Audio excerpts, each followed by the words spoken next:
Hello, we will likely have met at least once before, but by means of reintroduction, my name is Zach, and I'm the Director of Clinic and Client Services at the Oxford County Community Health Center.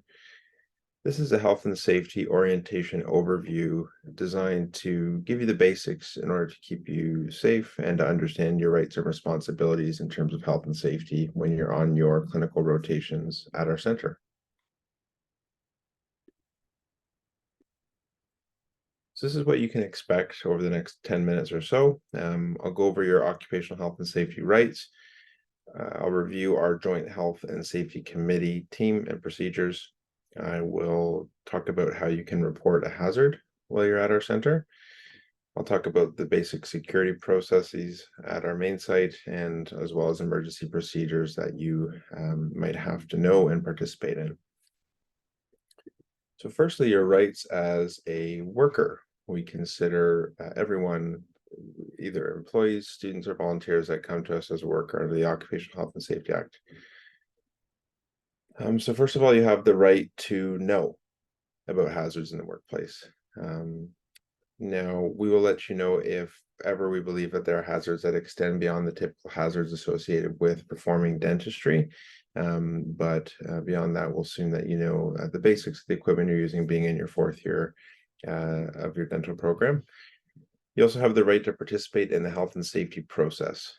That means that you have the right to give us feedback on our processes and procedures, for example, the content of this video, our practices at the clinic, or anything around health and safety when you're associated with our dental clinic. And then lastly, you have the right to refuse unsafe work.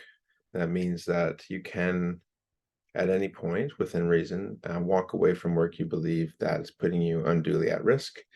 And in that event, it's best that you report to our dental assistant, Trixie, who will be the first point of contact for trying to resolve the issue.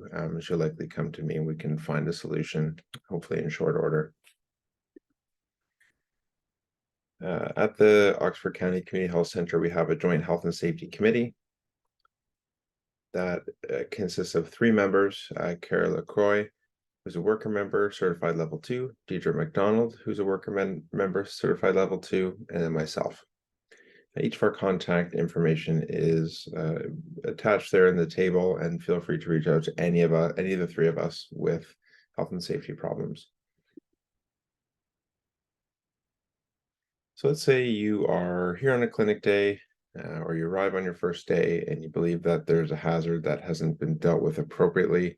Hazards can be reported by any of those 3 members of the Joint Health and Safety Committee, either in person, by walking over to my desk, or reporting the hazard through Trixie to me, by phone, by calling any of our phone numbers, or by sending us an email.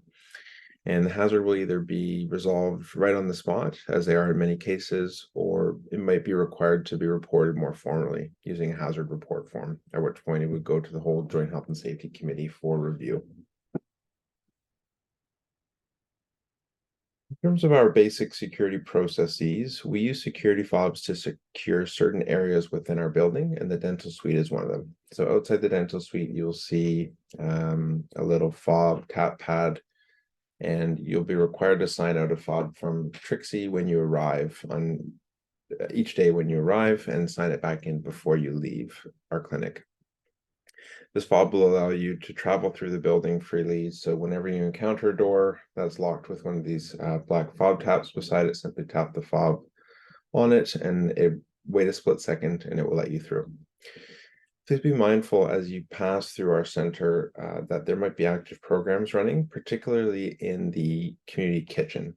It often can be tempting to walk through the middle of a program, but that does in of itself represent a health and safety and infection prevention and control hazard. And so please make sure to walk around any active programs you encounter, and to avoid being too loud outside of staff offices, as they may be in session with clients or in meetings. Emergency procedures. So we use a code system to identify and respond to certain emergency situations. And there are 3 codes that you, particularly as dental students, should know how to respond to, at the very least at a high level. And so those are code red, a fire; code blue, a medical emergency; or code white, an aggressive or potentially aggressive or violent client. Starting with code red, again, the type of emergency is a fire or suspected fire. How to call this code, you can pull a fire alarm, like what I've depicted here, or ask a staff member to pull a fire alarm if you're unable to get there or don't know where one is. And if this code is called, what you'll hear is the fire alarm going off. In order of how to respond, you have basically two tasks, is to make sure that you and any client you have in your chair or in the waiting area can get out of the building safely. So firstly, ensure your client can descend the stairs effectively, because the elevators will close in the event of a fire. And if they cannot, simply guide them to the balcony, which I'll show you a picture of on the next slide. And it's just adjacent to the dental suite. And then throw a small flag over the railing so that emergency responders know to go there to rescue them. At that point, you can either remain with the client or use the stairs to exit the building if you're able to. So here's what the balcony looks like. And just as an aside, this is a wonderful place to eat lunch or just catch a few sun rays during the day if you have a small break. Just on the right here, adjacent to the balcony, is our dental suite where you'll be practicing. And then just up here in the corner behind this chair is the small flag, which you would throw over if you had a client with low mobility who couldn't get down the stairs in the event of a fire. Again, the rest of our team members will know these processes, but it's important for you too as well, so you can play your part. Next is the code blue. So code blue denotes a medical emergency, sometimes a suspected cardiac arrest. How to call this code, simply ask a staff member to call code blue, and they'll put it through our paging system, which works through our phone system. And if a code blue is called in the building, you will hear code blue with a location, code blue with a location, code blue with location. In order for you to respond to this code, there's really one thing to consider. If the affected person is in your immediate proximity, i.e. in your dental chair or in your waiting area, respond if you feel adequately trained and capable of doing so. Our team will hear the code blue called, and then the first physician or nurse to the scene will become the team lead and will direct you further on what to do. So that's if the client is in your immediate proximity and they're your client. If they're not, there's really no need for you to respond to a code. We have a fully trained medical team on staff, and they'll often beat you there and have a better sense of kind of how to go about responding. Lastly is a code white. So this would be called in the event where a client becomes aggressive and or violent or threatening aggressiveness or violence. Again, how to call this code, simply ask a staff member to call a code white or yell code white, or even yelling help if you can't remember, that'll work too. If a code white is called, you'll hear it come through our paging system. And again, if it's outside of your area, if the code white is being called because of a client that's outside of your dental clinic area, please don't respond. We have a code white team that's trained and coordinated to respond properly. But if the code white, you're calling the code white and the client is in your immediate vicinity, your role is to remove yourself and any other clients from the vicinity of the aggressive or violent person in any safe way possible, and get yourself behind the locked door. Now, this could include making your way through the balcony or out through our reception space. Our code white team will respond to the scene, and that includes myself, a social worker, and a registered nurse, and they'll support de-escalation of the situation as appropriate.